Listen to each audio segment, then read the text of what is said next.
Allahu Akbar, Allahu Akbar, Allahu Akbar, Allahu Akbar, Allahu Akbar, Allahu Akbar, Allahu Akbar, Allahu Akbar, Allahu Akbar, Allahu Akbar, kullama halla hilalu wa abdaru, Allahu Akbar, kullama soma so'imu wa aftar. Allahu Akbar, Allahu Akbar, Allahu Akbar, la ilaha illallah, wallahu akbar, Allahu Akbar, walillahil hamd. Alhamdulillah, Eid al-Adha ba'da yaumi Arafah.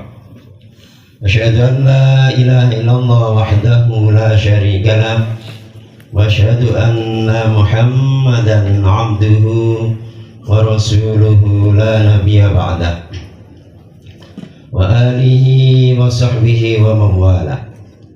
Amma ba'd, fa ya ayyuhal hadirun, usikum wa iyaya bitaqwallah, faqad fazal muttaqun.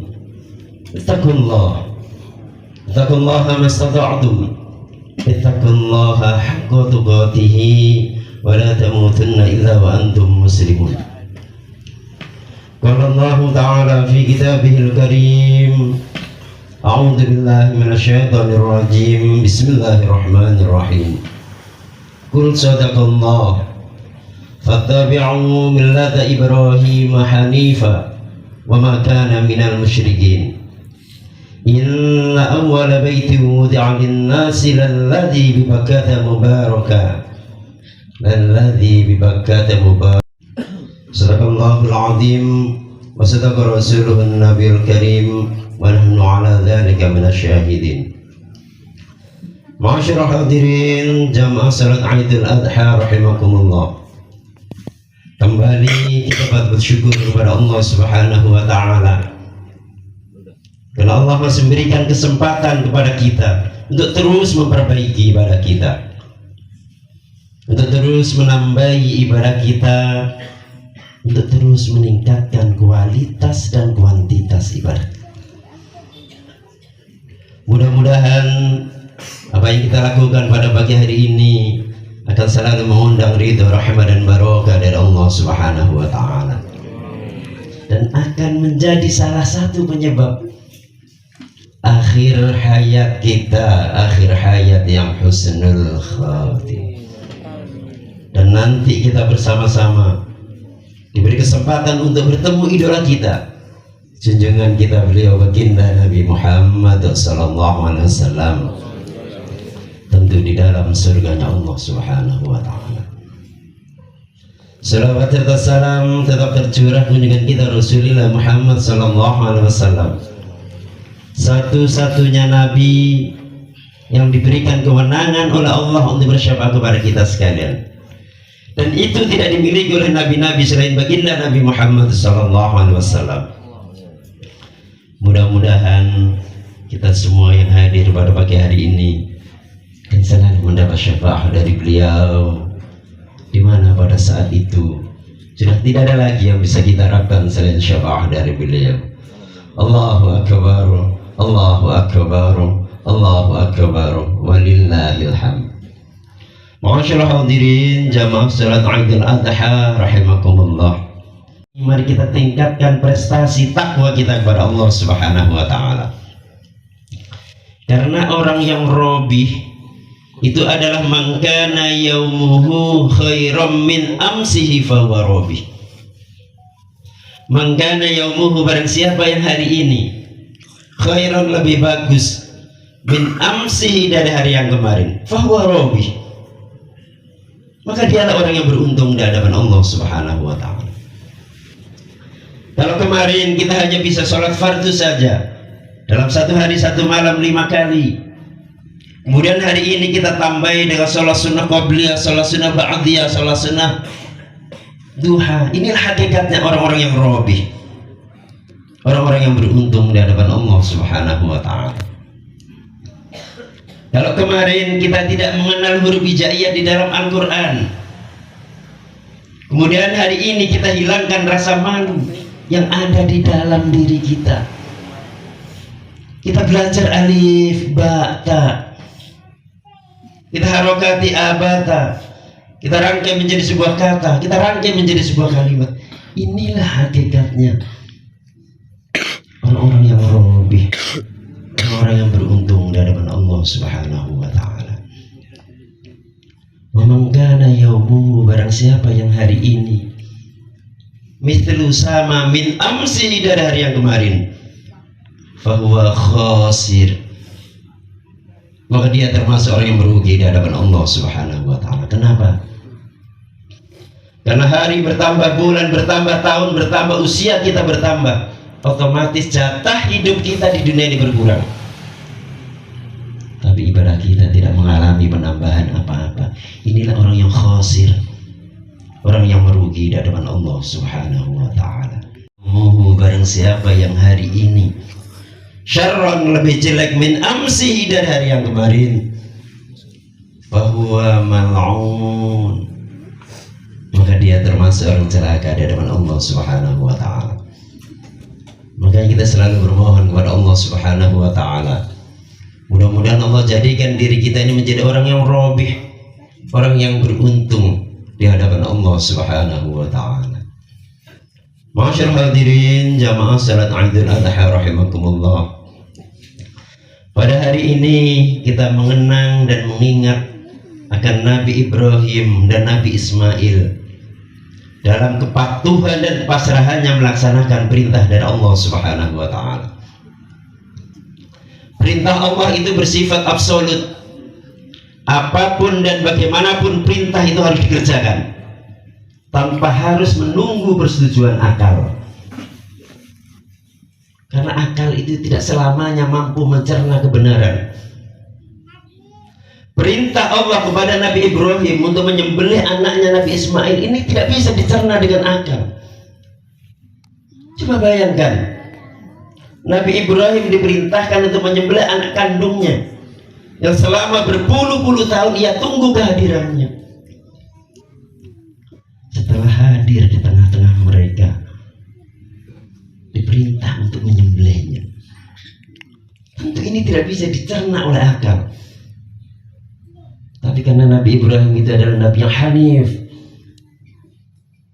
Nabi yang sangat patuh dan taat, apapun ia kerjakan asalkan perintah itu datangnya dari Allah Subhanahu wa ta'ala. Masyaallah hadirin jamaah salat Idul Adha rahimakumullah. Ibadah itu dilihat dari jenisnya ada dua macam. Ibadah yang kita tidak harus tahu kenapa ibadah tersebut dikerjakan. Saya ambilkan contoh. Sholat subuh 2 rakaat, sholat maghrib 3 rakaat, sholat duhur, asar, isya 4 rakaat. Kenapa sholat subuh 2 rakaat? Kenapa sholat maghrib 3 rakaat? Kenapa sholat duhur, asar, isya 4 rakaat? Inilah yang dinamakan ibadah ta'abbudi. Ibadah yang kita tidak harus tahu kenapa ibadah tersebut dikerjakan. Karena ini sudah menjadi hak prerogatifnya Allah Subhanahu wa ta'ala. Ini yang pertama. Yang kedua adalah ibadah ta'akuli. Ibadah yang justru kita harus tahu kenapa ibadah tersebut dikerjakan. Saya ambilkan contoh toharoh. Kenapa kita harus toharoh? Kenapa kita harus bersuci? Karena kalau di badan kita ada najis, maka sholat kita tidak sah. Inilah yang dinamakan ibadah ta'abbudi. Masyaallah hadirin jamaah salat Idul Adha rahimakumullah. Nabi Ibrahim ini adalah contoh nabi yang sangat berhasil. Beliau mendapat gelar sang Khalilullah, sang kekasih Allah. Bahkan tanda kepangkatannya Allah sendiri yang menyematkan. Apa kata Allah? Inni ja'iluka linnasi imama. Ini sesungguhnya aku, kata Allah, ja'iluka, menjadikan engkau Ibrahim linnasi imama, menjadi pemimpin bagi umat sedunia ini. Untuk menjadi pemimpin, Nabi Ibrahim ini mengalami ujian yang sangat luar biasa. Kalau beliau ini bukan seorang nabi, niscaya beliau ini tidak mampu. Beliau pernah dihadapkan kepada seorang raja Namrus, raja yang mengaku dirinya Tuhan. Karena Nabi Ibrahim menentang, Nabi Ibrahim dibakar hidup-hidup, tapi diselamatkan oleh Allah Subhanahu wa ta'ala. Masyaallah hadirin jamaah Idul Adha rahimakumullah. Nabi Ibrahim ini adalah nabi yang syakhor, nabi yang sangat dermawan. Beliau ini tidak akan makan dan minum jika tidak menyertakan tangga kanan kirinya. Dan kalau beliau berkorban 1000 ekor kambing, 300 sapi, 100 onta. Ini kalau dirupiahkan berapa miliar. Dan ini membuat manusia kagum. Bukan hanya manusia, malaikat pun kagum. Tapi apa kata Nabi Ibrahim? Itu tidak seberapa. Itu tidak seberapa. Andaikan aku dikaruniai seorang anak, saat itu beliau belum dikaruniai anak. Inilah sebetulnya awal cikal bakal kenapa ada perintah korban. Andaikan aku dikaruniai seorang anak, kemudian ada perintah dari Allah untuk mengorbankan anakku. Hai Ibrahim, korbankan anakmu, akan aku korbankan. Asalkan perintah itu memang betul datangnya dari Allah Subhanahu wa ta'ala. Sam'an wa ta'atan. Masyaallah hadirin jamaah Idul Adha rahimakumullah. Seiring berjalannya waktu, Nabi Ibrahim dikaruniai seorang anak. Dalam riwayat yang lain ada yang mengatakan usia 13 tahun. Saat lucu-lucunya Nabi Ibrahim malamnya bermimpi. Ufi binadrik, ufi binadrik. Laksanakan nadarmu Ibrahim, laksanakan nadarmu Ibrahim. Nabi Ibrahim kaget, dia lupa bahwasanya dia pernah punya nazar. Ini terjadi tanggal 8 Dzulhijjah. Makanya kita disunahkan untuk puasa tarwiyah. Inilah asal muasalnya puasa tarwiyah. Jadi kalau udah mengatakan tidak ada dasarnya, inilah. Kemudian keesokan harinya beliau bermimpi lagi dengan mimpi yang sama. Ufi binadrik, ufi binadrik. Laksanakan nadarmu Ibrahim. Beliau masih bingung nadar apa ya. Lama beliau berenung. Kemudian beliau baru ingat, oh iya, saya punya nadar. Maka kemudian beliau menyampaikan kepada anaknya Ismail yang saat itu usianya baru 11 tahun. Ya bunayya, wahai anakku, ini arafil manam, sungguh saya tadi malam bermimpi. Anni adbahuka fanzur madza tara. Diperintah untuk menyembelihmu. Bagaimana anakku? Untuk apa? Untuk takarrub, untuk korban, untuk mendekatkan diri kepada Allah Subhanahu wa ta'ala.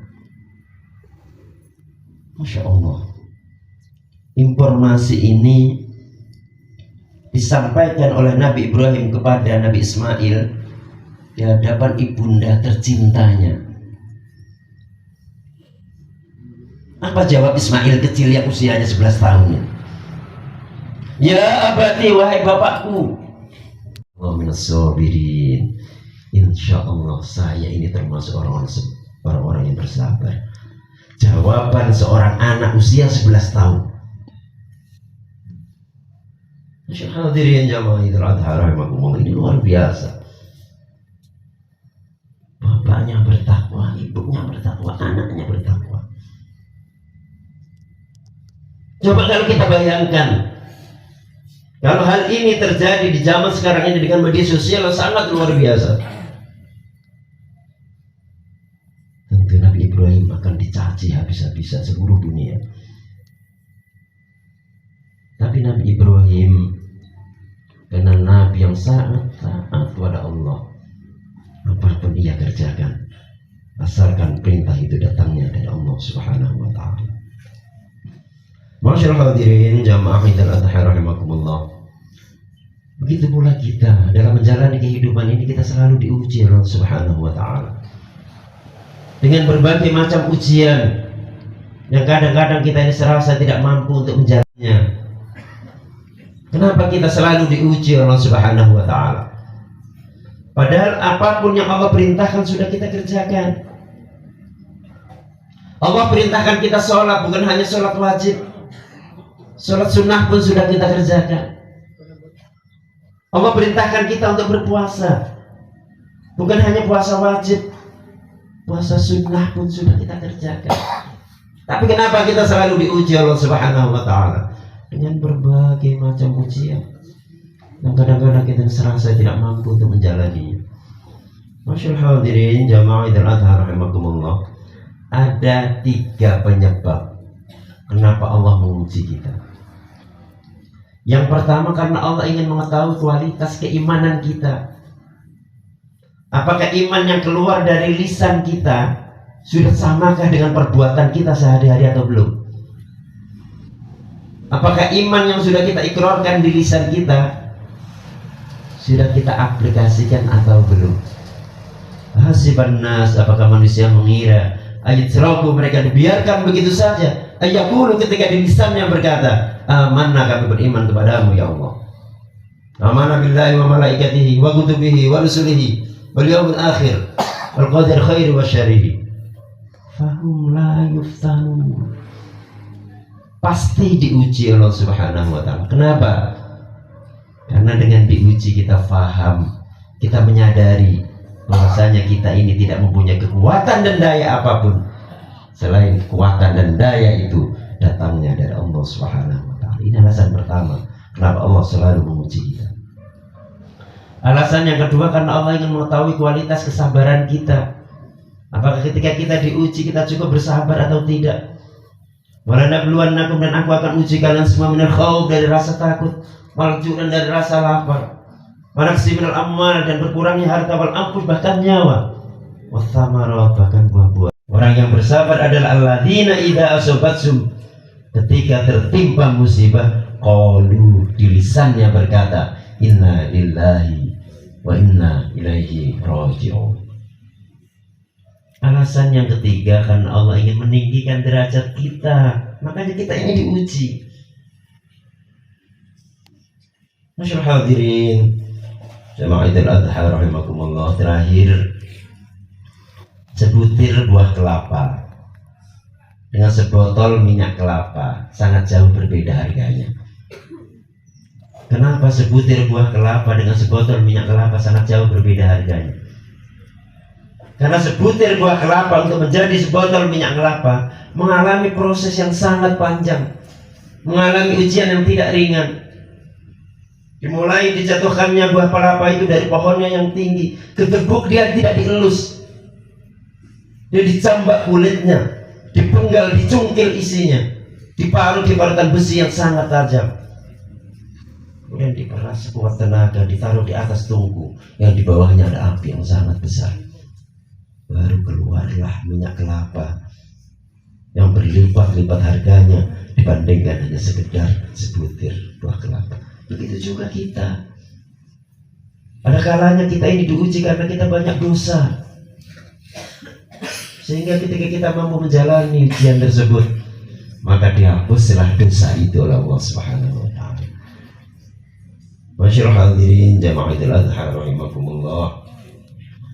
Di akhir khutbah ini, Nabi Ibrahim dalam mempertahankan akidah ketauhidan itu bukan hanya harta yang ia korbankan, nyawanya pun ia korbankan, asalkan perintah itu memang benar-benar datangnya dari Allah. Allahu akbar, walillahil hamd. Alhamdulillah. Alhamdulillahilladzi hadana lihadza wa ma kunna nahtadiya laula an hadana Allah. May yahdihillahu fala mudilla lahu wa may yudlil fala hadiya lahu. Asyhadu an la ilaha illallah wahdahu la syarika lahu أشهد أن محمدا عبده ورسوله لا نبي بعده وآله وصحبه ومن والاه. أما بعد فيا أيها الحاضرون أوصيكم وإياي بتقوى الله فقد فاز المتقون.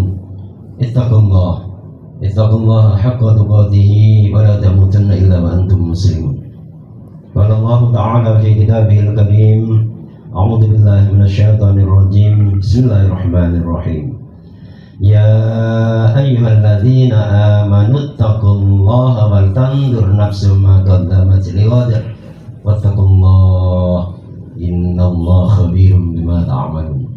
إن الله وملائكته يصلون على النبي يا أيها الذين آمنوا صلوا عليه وسلموا تسليما.